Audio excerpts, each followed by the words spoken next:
Ամենը սկսվել է ոչ թե 1991 թվականին, երբ որ բացվեց ԱՄԷԿ-ը, այլ 89 թվականին, երբ որ իմ ընկերը ճանաչված կինոօպերատոր Ֆրեդերիկ Տոլնոլին եկավ Հայաստան, մենք միասին աշխատեցինք, որից հետո նա ինձ նվիրեց մի հատ տեսախցիկ, Canon տեսախցիկ էր ԱՄԵԿ, հետո համոզեցի Արամ Աբրամյանին, որ միանա ինձ։ Հասկացանք, որ այն ծանր խորհրդային կառուցվածքը, որը ունի ՀՄԷԿ-ը, այլևս չի համապատասխանում նոր պահանջներին։ Ես եւ մեր ընդհանուր ընկեր Գարեգին Շահվերդյանը եւ Արամը հավաքվեցինք սրճարանում, սուրճ խմելուց որոշեցինք հիմնել ձեռնարկություն։ Մենք վարձեցինք մի բնակարան Սարյան փողոցում։ Ինչի ԱՄԵԿ։ Նո առաջինը դա հուշեց մեզ տեսախցիկը ԱՄԵԿ անունով եւ երկրորդը պարզեցինք, որ ԱՄԵԿ-ը դա ամեն ինչի սկիզբն է։ Դա 91 թվականի հունվար ամսին էր։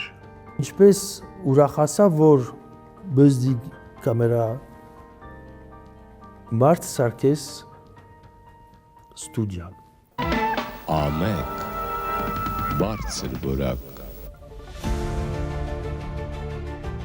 Հայաստանը դեռ չէր անկախացել, բայց արդեն ուներ առաջին հայկական անկախ հեռուստաընկերությունը։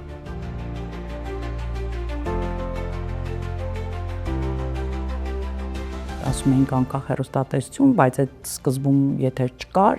ուղղակի արտադրական ստուդիա էր։ Երբ որ Հայաստանում դեռ սովետական զորքներ կանգնած, ճնշումներ էր եւ ընդվզումներ էր, դա ամեն ինչը հետարքիր էր դրսի համար, սկսեցինք նկարել եւ վաճառել։ Մի քանի ամսական հեռուստաընկերությունը, չգիտեմ, 50 տարի կամ ավել պատմություն ունեցող հեռուստաընկերությունների հետ համաշխարհային աշխատում էր։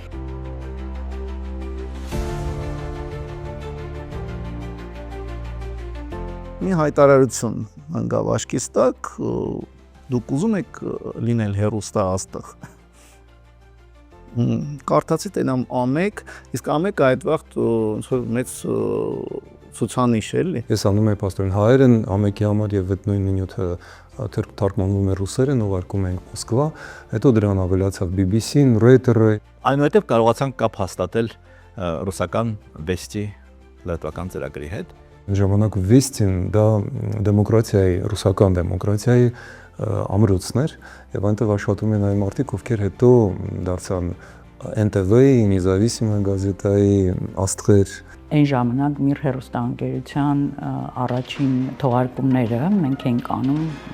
մի քանի տարի։ Գնացին ռեպորտաժներ նաև արտերկրի համար Լեռնային Ղարաբաղից, ինչը շատ կարևոր էր, որտեղ մենք շատ ժամանակ չենք հասցնում անում ենք, բայց նաև ԱՄԵԿ+-ը կարողանում էր։ Եվ ԱՄԵԿ+-ին օրինակ նույն եվրոպական երկրները ավելի շատ էին վստահում, որտեղ նա մասնավոր ընկերություն էր, հա։ Դուրս ուղարկելուց հետո, վաճառելուց հետո մենք անվճար տրամադրում էինք պետական հեռուստատեսությանը, որոնք գոյ էին։ Իսկ սկզբանե պարզ էր, որ մենք չպիտի լինենք որևէ կուսակցության անդամ, չպիտի պաշտպանենք որևէ կուսակցության դատը, չպիտի խառնվենք քաղաքականության այն իմաստով, որ քարոզենք որևէ կուսակցության կողմ կամ դեմ։ Օպերատորը, ռեժիսորը, տնօրենը Մեսրոպն էր, իսկ խմբագիրը, լրագրողը ես էի։ Մենք գնացել էինք ինտերվյու անել Վասիլյանի հետ, հավի, այսպես ասած, զինաթափման օրն էր։ Դե մենք չգիտեինք, որ ինչ է նախատեսվում։ Կեսից տանկեր, բաներ եկան շրջապատեց, փակեցին այդ բանը իրան շտաբը։ Մենք մնացինք ներս ու չէինք կարողանում դուրս գայինք, որտեղ կկրակեին։ Մի կերպ ինչ-որ բանը հասցրեցինք, որ մենք կապ չունենք, մենք լրագրող ենք, հեսա կամերա, հեսա բան, որ մեզ բաց թողեցին, ասին գնացեք ստեղից, ու չթողեցին նկարենք ինչա կատարվում ընդեղ, էլի։ Հայաստանը ստացավ առաջին ոչ սովետական ինքնաթիռը, որը կոչվում էր Douglas, ամերիկյան ինքնաթիռը, որը պետք է վայրէջք կատարեր Զվարթնոց օտավակայանում։ Եվ մենք Մեսրոպի հետ գնացինք, ինչն է սպეციფიკան, այնա որ միանգամա,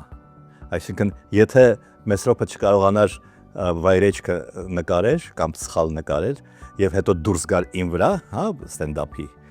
եւ կամ եթե ես սխալվեի, էլ երկրորդ դուբլ չկա այդ բaragայում, հա։ Ինձ ու Արամին ձերբակալի տարել էին պատրվակն է նայեր, որ մենք Վարդգես Պետրոսյանի վերջին, այսպես ասած, տեսնողն ենք եղել, որտեղ նկարահանումից հետո, Վարդգես Պետրոսյանի ինտերվյուից հետո իրան սպանեցին։ Իհարկե մենք ընդհանրապես կապ չունենք, սկի խաբարել չէինք, որ սպանել են։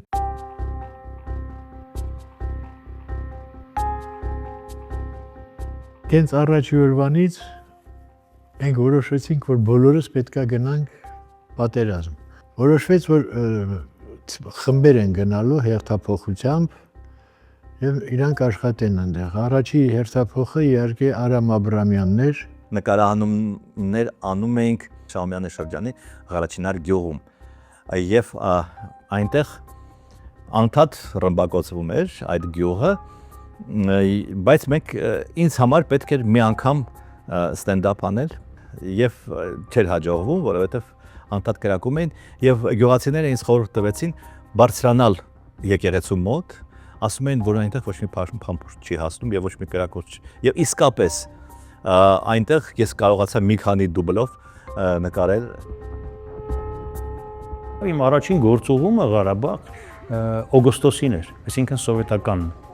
Ես գնացել եմ Ղարաբաղ սովետական անձնագրով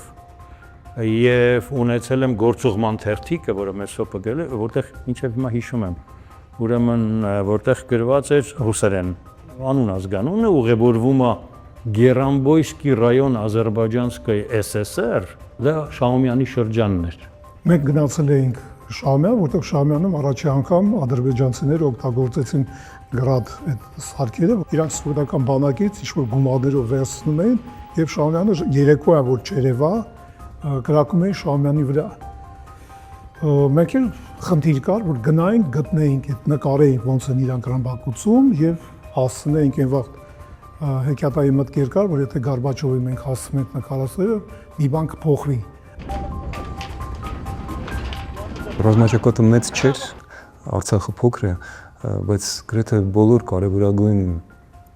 գործողություններին մենք մասնակցում ենք որպես ականատես։ Ուղղաթիռից իջանք Արամի հետ ու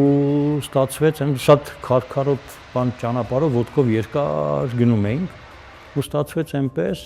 որ Արամի կոշիկը պոկվեց տակը, ալյումինից ինչ որ լարի կտոր գտավ Արամը, կապեց այնքան, որ հասնենք տեղ։ Երբ որ գնում էր եւ վերադառնում էր, կոշիկները պայթած էին լինում, մաշված։ Եվ ամեն անգամ, ամեն շաբաթ կոշիկ էին կառնում Արամի համար, որ կարողանա գնա նկարահանումների։ Բայց երբ որ մենք գնացինք Մարտունի Մոնթեի հետ եւ նա տեսավ իմ վիճակը, նա հրահանգեց ինձ տալ իսկական ռազմական, այսպես ասած, կոշիկներ, ճտկավոր կոշիկներ, որոնք ես արդեն հետագա մի քանի տարվա ընթացքում հագնում էի։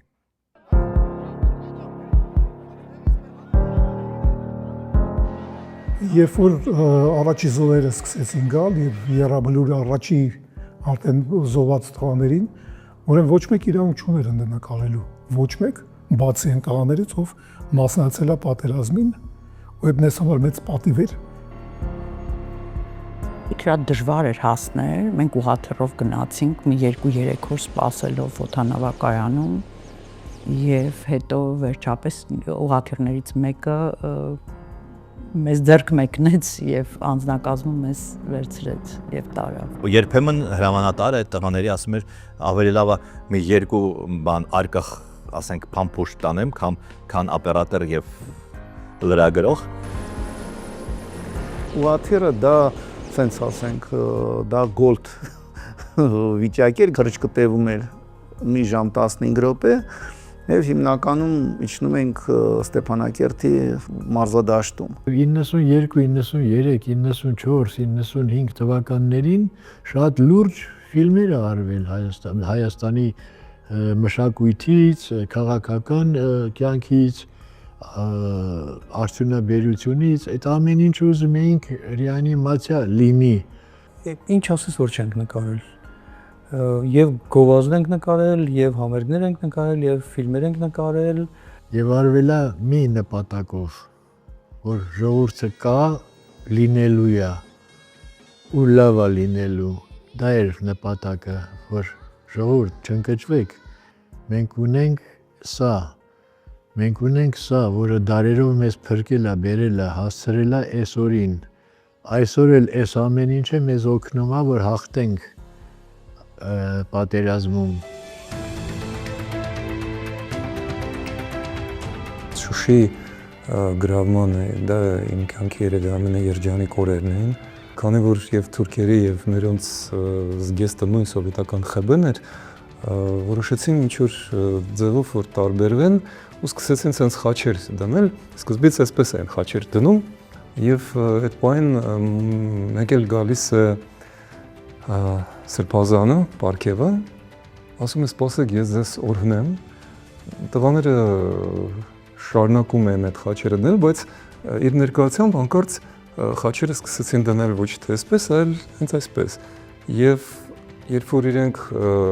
կարդացին, նա կարդաց հայրները եւ տղաները շրջվեցին ու սկսեցին հեռանալ, կադրում հանկարծ մթնշաղին նրանք գրեթե գորշ են եւ սպիտակ, հենց նոր, թարմ, դեռ թաց ներկը սկսեց պլպլալ, փայլել, աննկարագրելի տեսարան էր, որ տղաները դարձան խաչակիրներ, հենց աչքիդ առաջ։ Արվեց 21 հատ ֆիլմ, տարբեր թեմաներով։ Տենց բան արված չէր ընդհանրապես եւ գաղափարն էր հետաքրքիր եւ ոճն էր, ժանրն էր հետաքրքիր եւ տեքստերը կարդում էր ոչ հայր, ոչ Խորեն Բաբկենիչ։ A1 անկախ ստուդիան իր անդրանիկ ողջույնն է ունձես Արարատների տեսքով։ Եվ եղավ մի օր, որ Արցախ ֆիլմը, որը մեր շատ հետաքրքիր սցենարիստ ունեինք, շատ փայլուն սցենար էր գրել Արցախը։ Ուրեմն Խորեն Աբրամյանը կարդաց, հուզվեց եւ երկրորդ անգամ անենց կարդաց, որ փշաքաղվում էինք։ Եվ երբ որ ես արդեն ծրարի մեջ գումարը բերեցի, որ տամ իրան, ինքը ասեց սա ձրի է։ Կար դեզինֆորմացիա Ադրբեջանի կողմից, որ մենք, այսպես ասած, զավթիչներ ենք։ Մենք այդ պետքա հանեինք օրակարգից, այդ զավթիչ խոսքը։ Երբ որ ես աշխատում եի որպես ամեկի աշխատող վեստի ծրագրի համար, մենք հասկանում ենք, որ հակառակորդ պետությունն էլ է օգտագործում այդ լծակները եւ իրանց մոդել էր աշխատում մի այդպիսի ստուդիա ու մեր ռեպորտաժները դնում են իրար կողքի առանց վարողի մեկնաբանությունների։ Շուշիի եւ Լաչին ազատագրումից հետո ազերիները անցան հակագրոհի եւ մենք կորցրեցինք 2/3 Արցախի։ Բայց մինչև դա մենք բավական մոտեցել ենք Ֆիզուլին եւ պահեստում գտանք ադրբեջանցիներին ուղարկած ամերիկյան զենքեր եւ այն ժամանակ այնտեղ տիկին Քեթրին Փորթերն էր, նա իրավապաշտպան էր։ Քեթրինը սկսեց նկարահանել նոր գտած ամերիկյան զենքերը եւ անմիջապես կապվեց իր ամուսնու հետ, որը Իլինոյսի նահանգի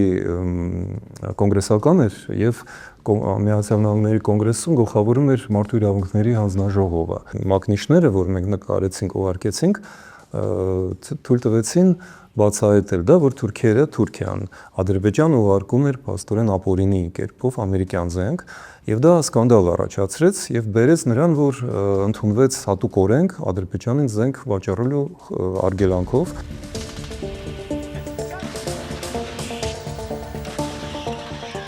Հրասայլը առաջ գնաց, կրակեց ու ասեցին առաջ տղաները դե բարձացան, վազում են դե համ վախը, համ այդ ամեն ինչը այդ երումա մեջ դու ինստինկտն արագ ես վազում, ու Արտուրը վազեց անցավ բոլորից առաջ եւ վարսունքի տակ պոպզեց, որ արդեն նկարի ինչի համար ու նկարումը ոնց են իր վրա վազում ու ես վազելուց այսպես բաների ցույց տալի իրան զարմացած ասում է ինչ լավ կադր ստանալու համար դու չես կարող նկարել խրամատից ինչպես են զինվորները գնում առաջ, որտեվ ստացվել է որ իրենք փախչում են ու մենք ստիպված գնում ենք առջև այնտեղ որտեղ իրենք չեն ասել եւ նկարում ենք ինչպես են իրենք վազում մեզ վրա Արտուրը նենց նյութեր էր բերում, ցավոք ինքը մեզ հետ չի հաժամ գնաց, բայց մեկի համար աշխատելով աննորմալ նյութեր էր բերում, աննորմալ sense բաներ, խիզախ գնում էր ու բերում էր այդ նյութերը, որտեղից է զիվի sense հերոսական մարդիկ են, հերոսային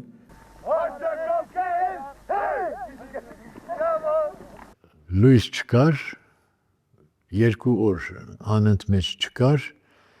մենք նկարահանումները վերջացրել էինք, սկի ակումուլյատոր չէինք կարողանում լիցքավորել եւ չէինք կարողանում մոնտաժել, բայց դրսում պայմանավորվածությունները կար եւ Լևոն Տեր-Պետրոսյանի աշխատակազմի զանգեցին, ասեցին մեզ մոտ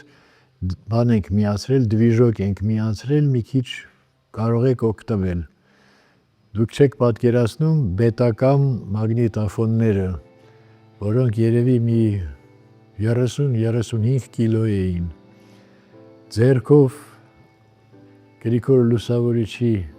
վրայից մինչև նախագահական ձների մեջ փետրվար ամիս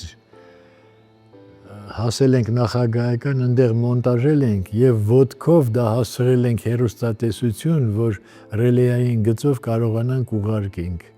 Ադրբեջանական, ասենք, կամ օֆիցիոս ռուսական մամուլը տեղեկատվությունը ջախջախիչ պարտություն էր կրում մեր նյութերի համեմատությամբ եւ ամեկը այստեղ իհարկե Կարապետն էր, Ավիրան էր, առաջիններից էր, որ ճեղքում էր այդ պատը ու մենք տալիս էինք եվրոպական մակարդակի, միջազգային մակարդակի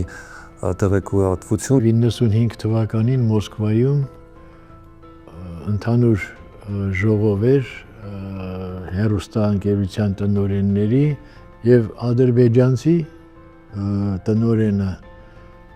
ներկայացավ ասեց, որ հայերը մեզ կրեցին ինֆորմացիոն պատերազմի մեջ, իրանց հաջողվեց ապացուցել, որ իրանք զավթիչ չեն, եւ ինձ համար դա շատ մեծ գնահատական էր, շատ մեծ։ Studio A1 is an independent, operative, hot and objective video information center concerning Armenia and Մենք միասին ենք սկսել, բայց միշտ եւ գաղափարական, եւ տնտեսական, եւ նյութական բոլոր տեսակի հարցերը մեզ հոպներ։ You're made to order video production for films of presentation, documentaries, video landscapes and commercials. Շարեգին Շավերձյանը, որը զբաղվում էր կոմերցիոն հարցերով, ման էր գալիս պարտներներ, գտնում էր գովազդի պատվերներ ինք վերցնում։ Դες պետք է որակյալ գովազդ Առաջին գումարներից մեկը, որ մենք կարողացանք ստանալ, դրանով բավականին հին 04 Ժիգուլի առանք, որը բնականաբար էլի մեծ ռոպներ քշում, որովհետև առանձին վարորդ չունեինք։ Կար ամեկում աուդիո, վիդեո տեկա, ես զբաղվում եմ այդ աուդիո-վիդեո տեկայով։ Մոսկվայում կար այսպես շատ հայտնի Գարբուշկանը։ Ես ամեն 2-3 ամիսը մեկ գնում էի թարմ ֆիլմեր էի վերում, ռուսերեն թարգմանած բնականաբար, ու այս ամբողջ մեծ մասը քաղաքի այդ կաբելային հեռուստատեսությունների օգտվում են մեր վիդեոթեկայից, վիդեոդարանից։ Ես ղեկավարում էի Հայաստանում միակ հեռուստատեսությունը, դա պետական հեռուստարադիոպետկոմիտեն էր, իսկ ամեկը առաջի բովանդակություն արտադրողն էր, այսպես ասեմ, մասնավոր, ոչ պետական։ Պետական հեռուստատեսության նոր տնօրեն Տիգրան Հակոբյանը նկատեց, որ աշխատող հիմնարկությունն է, իրանք էլ ծանր վիճակի էին, առաջարկեց համատեղ աշխատանք։ ծնվեց այդ գաղափարը, որ Հայաստանի պետական հեռուստատեսության արդեն այն ժամանակ Հեմեկ էր կոչվում, Հեմեկի եթերով կարող են գնալ Ամեկի որոշ հաղորդումներ։ Պետական հեռուստատեսությունը ուներ երկու ալիք։ Երկրորդ ալիքը տրամադրեցին մեզ, սկզբից օրական 2 ժամ, իսկ վերջում արդեն օրական 4 ժամ։ Գրականություն չկար, նախապես դիտումներ չկային, մենք մեր պայմանավորությունները պահում էինք։ How do you do? Բարև ձեզ, ինչպե՞ս եք։ Մեր խումբը աշխատում էր ամբողջ այդ հաղորդման, ամբողջ այդ ալիքի վրա, բոլոր էլեմենտները դրա արտադրելով։ Մեր նկարահանող խումբը մեկնեց Մարս։ Չարաճիճի երկարագուլպա Պեպին մոռացնել տվեց քաղաքականությունը։ Լինում էին, որ ոտքով պիտի հասցնեիր, ասենք, նորք, որպեսզի հեռարձակվեր, չէ՞ որ այնտեղից էր հեռարձակվում։ Այդ լուրջ խնդիր էր մանավանդ վատ եղանակներին։ Մելսը ասեց ինչ ես զումանել, ասի գաղափար չունեմ, ասեց մի բան մտածի, եւ ես իմ շատ մոտիկ ընկեր Գուրգեն Մելիքյանի հետ, որը ուներ այսպես այն ժամանակ ինչ-որ օֆիսեր հայ-ամերիկյան եւ բավականին մեծ նկուղ էր։ Եվ այդ նկուղում սկսվեց Art Promo հաղորդաշարը։ Սկզբից ես հրավիրում էի երաժիշտներին, մենք նկարում էինք այդ տարածքում տարբեր երաժշտական կլիպեր, դա միանգամից դուրս էր գալիս եթեր։ Ծրագրի նկարահանումների ժամանակ շատ ընդունված ու շատ նորմալ բան էր։ Հոп մեկ է լույսերը գնում, ու չկա, ու չիլես երբ կլինի մի քանի ժամ։ Նկարում էինք մեծ բետայով, բայց Ռուբիկ Աթայան, կարծեմ Ղարաբաղից վերադառնալու ժամանակ վթարի են ենթարկվել ու կամերայի այդ վիզիրը, որտեղից նայում եմ, կոտրվել էր, չկար։ Ու երբ որ մենք գնում էինք նկարահանման, մեծ րոպե ասեց, այս կամերայի ո՞նց է գնալու, ոչ մի բան, ոչինչ ասեց, մենք մի բան կմտածենք։ Բացի այն, որ ուրեմն լույս չկա, ես չեմ տեսնում ինչ եմ նկարում, որովհետև չկա նայելու այնտեղ, կամերա չկա, կոտրված է։ Ու սենց մոտավորապես կամերան սենց պահելով մենք ծրագիր ենք պատկերացնում եք։